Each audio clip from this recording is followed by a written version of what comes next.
Sibingelele sekwamukela indaba ezihora lokuqala emini lezi ndaba nezitholelwe unkosazana wakwaDambuza Magubha nazo ezinohlonze emini nje.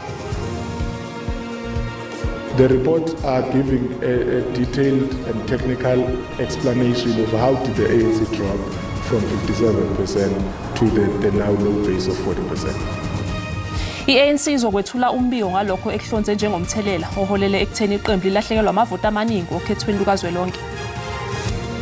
A police officer is in a stable condition after he was shot at by suspects during a shootout, which left 3 suspected hijackers fatally wounded at T-section in Umlazi. Sekuphinde kwadutshulwa kwabulawa abasolwa abathathu kwalimala nephoyisa ngesikhathi kunokudubulana namaphoyisa esigcemeni sakwathi eMlazi eThekwini namhlanje kuseni.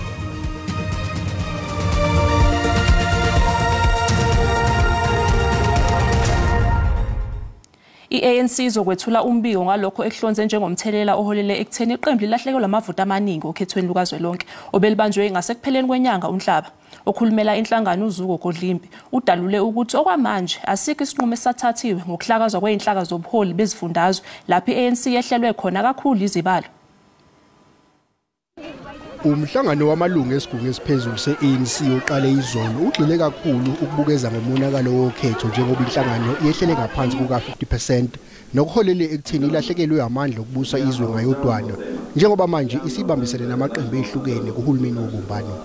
I-ANC ithi umbiko uzokuba umkhombandlela ngalokho kuzofanele kwenziwe kulungisa umonakalo ngaphakathi enhlanganweni.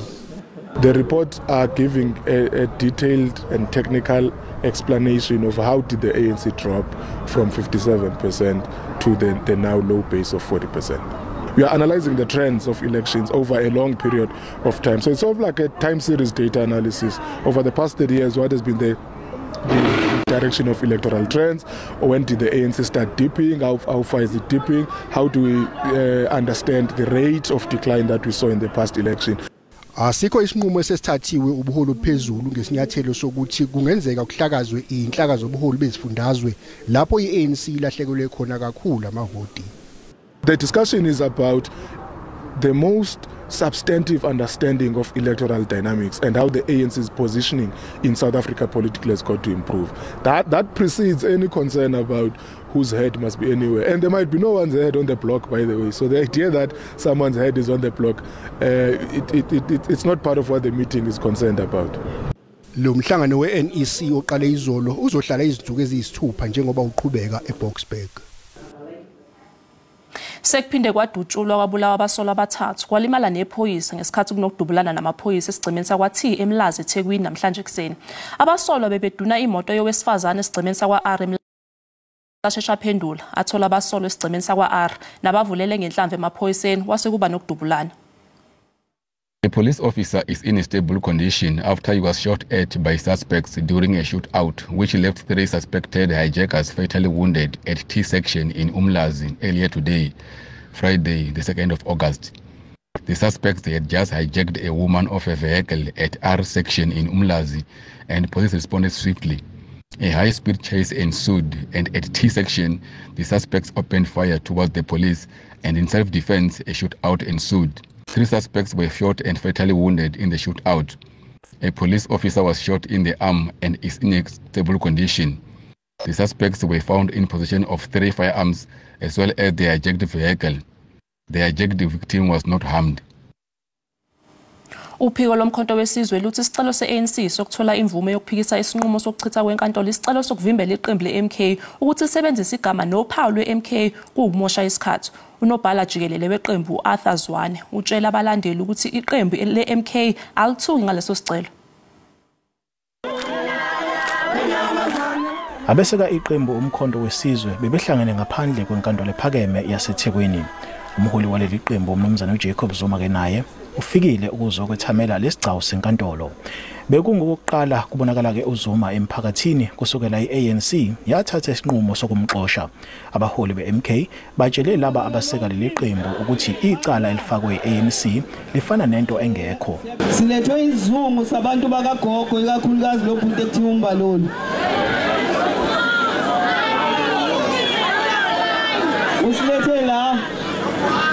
Usilethela ukuzothi le logo esiyifakile yabo. Sithi le logo representa amagazi abantu abafa befela inkululeko yangempela umuntu omnyama. Abeseka iqembu baphawulile ke nabo ngalolu daba. Umkhonto thina ubuyisa isithunzi sethu thina abantu abamnyama. Ubuyisa isithunzi sethu thina sabantu abamnyama samagombridi. Asamemzabalazweni namanje angazange adayise ngezwe.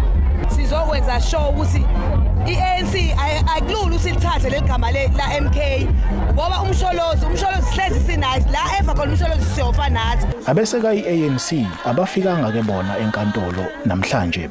NginguSimphiwe Makhanya wezindaba zeSABC ngiseThekwini. Undunankulu wesifundazwe Limpopo Dr. uPhophi Ramathuba uzibophezele ukusebenza ngokuzikhandla nokuletha uguquko ukuze indazwe. uRamathuba uthi sekuyisikhathi soguquko kwazise abantu angeke balinde ingunaphakade. Ethula inkulumo yokuvula ishayamthetho sesifundazwe iLimpopo, undunankulu wesifundazwe uDr. Phophi Ramathuba uveze ukuthi ukhetho lwangoNhlaba luthumele umyalezo ocacibha njengoba abantu besifundazwe befuna uguquko. Uthi abantu bafuna ukuthuthukiswe isifundazwe kwazise angeke bakwazi ukulinda ingunaphakade. The people of Limpopo have once more again given us another opportunity to turn their lives around for the better. They want change. They cannot be patient to infinity. Njengoba ilakuleli ligubha inyanga yabesifazane, uRamathuba ucizelele isidingo sokulingana ngokobulili. Wathi lokho akuyona inqubomgomo nje kuphela, kepha kuyisidingo senqubekela phambili yentando yabantu.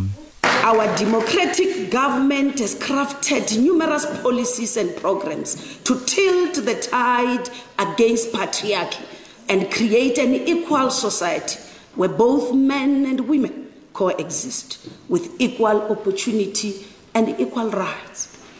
Ubese chaza ngezinye izinhlelo zokuthuthukisa isifundazwe ngaphansi kahulumeni wehlandla lesikhombisa. As we run the gauntlet of this ensuing 5 years, we are of course with cogent plan to achieve more rapid, inclusive and sustainable economic growth and job creation, to reduce poverty and tackle high cost of living, to build a capable, ethical and developmental state. Umbiko uSihle Dlamini wezindaba zeSABC. iCity Power iqale uhlelo lwayo lokunqamula ugesi oxhunywe ngokungemthetho elokishini lase-Alexandra. Leli lokishi laziwa kakhulu ngogesi wenyokanyoka njengoba iCity Power ingaqala ukwenza lolu hlelo.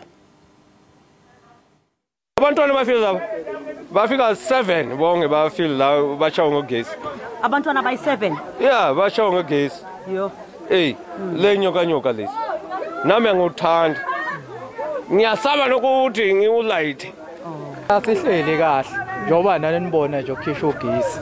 Shuthi abantu abafeyilayo uhulumeni wethu. Kuhlulwa kusifakela ugesi kodwa siyavota singama South African. Njoba nani nibona nje kukhishwa lezi zinto nathi sizama ukuthi siphile impilo engcono kodwa manje siphila ngendlela engekho right.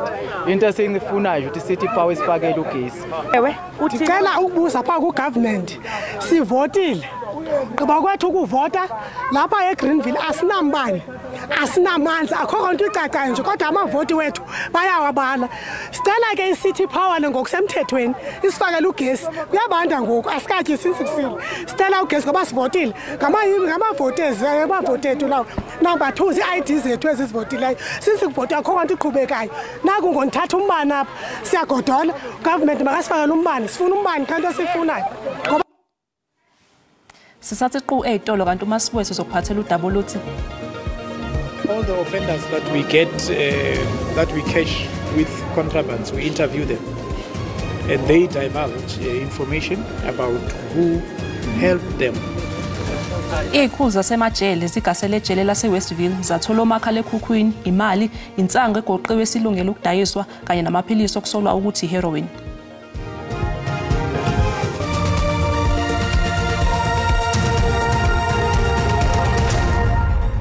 Sikubingele sikwamukele uma ngabe usanda ngena udabeni oluphambili besibika ukuthi iANC izokwethula umbiko ngalokho ehlonze njengomthelela oholele ekutheni iqembu lilahlekelwa amavoti amaningi okhethweni lukazwelonke obelibanjwe ngasekupheleni kwenyanga uNhlaba.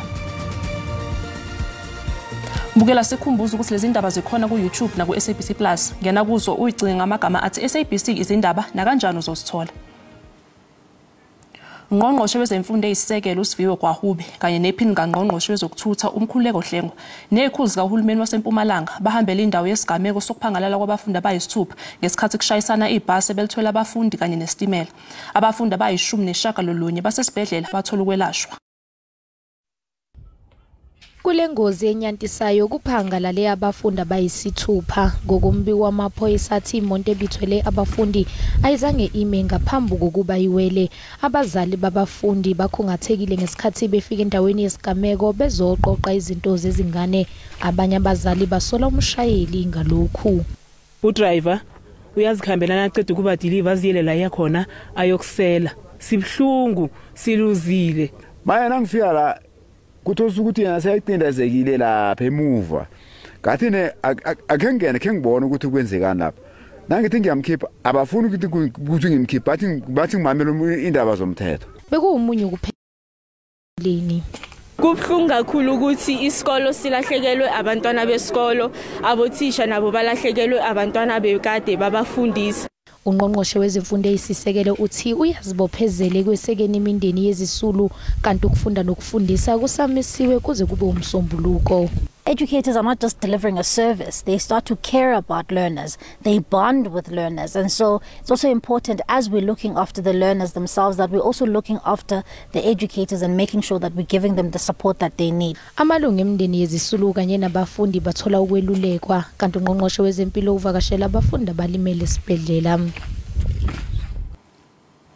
Owengamele ezokuthutha eGauteng uKidibone Diyale Tlabela usefunge ngokuhlinzeka ingqalasinda yomgwaqo esemgangathweni yize kuncishiswe imali yokusebenza. uDiyale Tlabela uthule isabelo mali sika 9.4 billion wamarandi nesehle ngegidi ezinhlanu uma kuqhathaniswa nonyaka mali owedlule.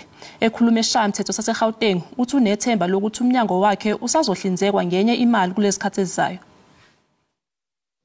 Owengamele ezokuthutha eGauteng usanethemba lokuthi inhlelo anazo zokuthuthukisa inqalasizinda yomgwaqo eWest Rand naseBuruleni zizofezeka. Ukufaka kwamahhovisi akhipha izincwadi zokushayela ezinqanqatheleni zezitolo nako kulindeleke ukuba kunyuse inzuzo yomnyango. Lokhu kwenzeka ezinye izinhlelo ezifana nokuqalwa kwama-number plates amasha ngenxa yokuncishiswa kwemali. Out of the 9.4 billion that is allocated to us, only 4% is allocated to administration. That means hiring of staff, doing administrative issues, and 96% of the budget goes to service delivery. So it means it's money going directly to people of Gauteng.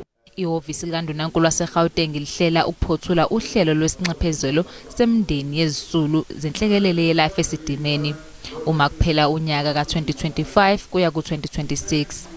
uLesofie umemezele lokhu ngesikhathi ethula isabelo mali sehhovisi lakhe. Lokhu kulandela ukuthi inkantolo ephakeme ePitoli iyalele isifundazwe ukuba sikhokhele imndeni zonke izindleko zalenhlekelele. We intend to finalize all life estimate claims by the end of this financial year so that this particular chapter can come to an end. uLesofie uthule isabelo mali sika 671 million wamarandi esincishiswe ngo33 million wamarandi eminyakeni ka2024 kuya ku2025. Uthi ikomiti lohulumeni wesifundazwe elisha liphoqeleke ukuba lehlise imali ukuze lisebenzise enye ukulungisa amaphutha ekomiti lohulumeni wesithupha. Izikhulu zasemajele zishaqqa umakhalekhukhwini, imali, insanga egoqiwe esilungele ukudayiswa kanye namaphilisi okusolwa ukuthi iheroin esigamekweni sokugasela ejele laseWestville eThekwini. Lokhu kuze emva kokugasela okufanayo ejele eGoodwood kanye nesejele iSun City eGoli ngesonto eledlule. Kunciphiswa izinto ezingekho emthethweni kwamanye amajele adume kabi kuleli. Lapha ejele laseWestville okuyisikhungo esikhulu kunazo zonke sokuhlunyeleliswa kwezimilo kwaZulu-Natal, ithimba leSAPS kanye nophiko lezokuhlunyeleliswa kwezimilo bagasele kwezinye izingxenye zejele. Kushaqwe inqwaba yomakhalekhukhwini, izintambo zokushaja, izidoksini zezinye zeziboshwa. Umnyango uzibophezele eqhubekeni phambili nokugasela esikhungweni zokuhlunyeleliswa kwezimilo ezweni lonke. No, we are looking into the root of the problem. all the offenders that we get, that we catch with contrabands, we interview them. And they divulge information about who helped them to get the contrabands into the correctional facilities. And we follow those employees up. I'm on record saying that most of them we actually dismiss. And that's why we need to continue recruiting more so that we can at least be able to continue to have a complement that can still carry the weight of the work that we do. Izinja ezihogelayo zisize ekutholeni isidakamizwa nomakhalekhukhwini. uThobagale uthi ngemuva kokugasela umnyango ophenya ukuthi kwenzeka kanjani ukuba iziboshwa zibe nezimpahla ezingekho emthethweni nokuthi iziboshwa zingalahlekelwa amalungelo noma zibekwa amacala obugebengu. Umnyango wezamajele nawo usunxusa amalungu omphakathi ajwayele ukuvakashela kulezi khungo ukuthi asebenzisane nawo. Unxusa amalungu omphakathi ukuthi ayeke ukuba nesandla ezenzweni eziphambene nomthetho zokushushumbiswa kwezidakamizwa ziyiswe ezigebengwini. Izakhamuzi zaseGamase Mall esifundazweni Limpopo zizwakalisa ukukhathazeka ngokusetshenziswa kwezidakamizwa emphakathini wazo. Zithi ukusetshenziswa kwezidakamizwa sekube nomthelela ekwandeni kwezigameko zobugebengu. Unxusa abakwasidlodlo ukuba bathathe inyathelo ngalokho. Zakhamuzi ikhathazekile ngokudlanga kweNyawupe neCrystal endaweni yazo. Zithi abakwasidlodlo endaweni bahudula inyawo. Zithi abashushumbisi bezidakamizwa bayaziwa kodwa akuthatha inyathelo ngalokho. Endaweni yamathuna kunengxenye nje esetshenziselwa ukungcwaba abashone ngenxa yezidakamizwa. Umphakathi ukhungathekile njengoba kubalwa nentsha eshona ngenxa yezidakamizwa. Here we have got a crisis of Nyawupe and Crystals. Unfortunately, those Crystals and Nyawupe, they are stolen by one of our citizens. Nyawupe has destroyed our nation. Nyawupe has destroyed our brothers, our sisters. We're very, very, very hurt because of this influence of Nyawupe in our village.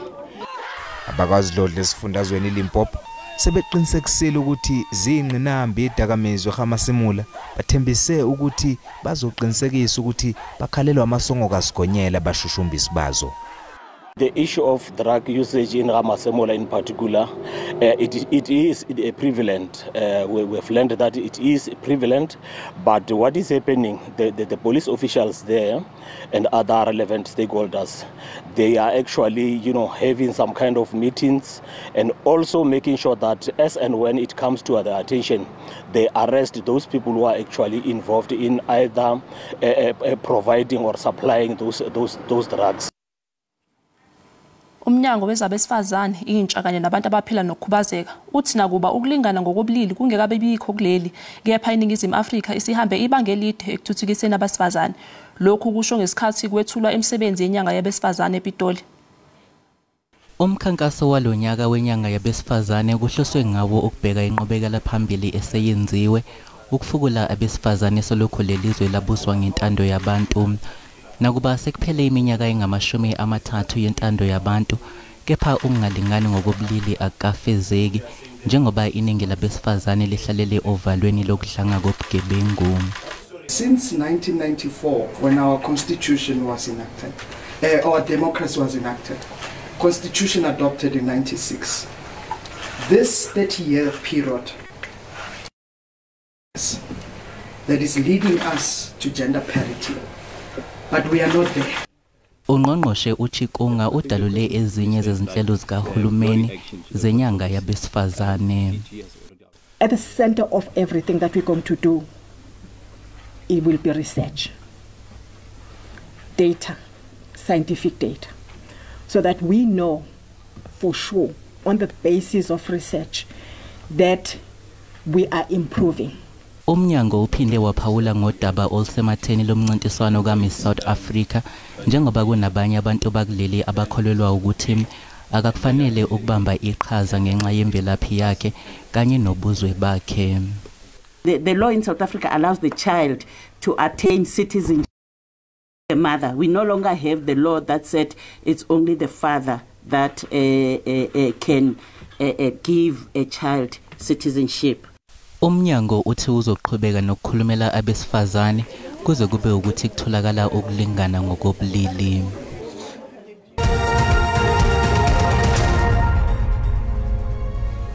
luphezulu uhwebo lerandi ezimakethe namhlanje. Libiza u-18.19 edoleni laseMelika libe ngo-23.17 kupondo kanti lingu-19.64 ku-euro. Ipula laseBotswana libiza R1.34. Inkomba yezabelo iphansi JSE. Igolide libiza $2,464 i-ounce, iplatinum yona ibiza $971 i-ounce. Uwelo ongahluziwe ubiza $79.62 umphongolo. Mbukelo umhlahlo wesimo sezulu uyalandela emva kwekhefu.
Mbukeli sibeka lapha indaba zehora lokuqala emini. Siyabuya futhi ngehora lesikhombisa. Umusa wenkosi ube nani nonke.